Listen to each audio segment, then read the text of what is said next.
Chapter 5, Mishnah 9. This Mishnah speaks of someone who will not have access to his tithes before the beer deadline. If someone's produce is far away from him, and thus he cannot deliver the tithes to their proper recipients before the beer deadline, he must name their recipients. That is, he must name the people, Kohen Levi, poor person, to whom he wants to give the tithes, and transfer ownership of the tithes to them.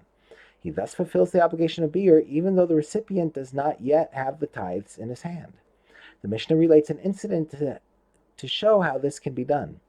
There was an incident that took place with Rabban Gamliel and the elders, namely Rabbi Yeshua, Rabbi Akiva, and Rabbi Elazar ben Azariah, who were traveling on a ship when Rabban Gamliel realized that the deadline for beer was approaching, and he had not yet fulfilled his tithing obligations. So Rabban Gamliel said, "The tenth of my produce that I will measure out as Maaser Rishon is hereby given to Yehoshua, who is a Levi, and its place, i.e., the land on which the Maaser Rishon lies, is rented to him, so that he could acquire the Maaser Rishon by paying for the ground beneath it. Another tenth of my produce that I will measure out as Maaser Ani is hereby given to Akiva ben Yosef, who is a treasurer of a charity for the poor, so that he will acquire it on behalf of the poor. And the Maaser Ani's place is rented to him, so that he can acquire the Maaser Ani by paying for the ground beneath it. In this way, Rabban Gamliel gave his Maaser Rishon and Maaser Ani to their appropriate recipients.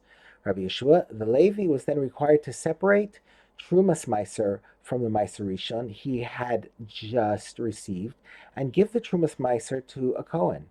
So Rabbi Yeshua said, "The tenth of my Maaser Rishon that I will measure out as Trumas Maaser is hereby given to Elazar ben Azariah, who is a Kohen, and the Trumas Maaser's place is rented to him, so that he could acquire the Trumas Maaser by paying for the ground beneath it."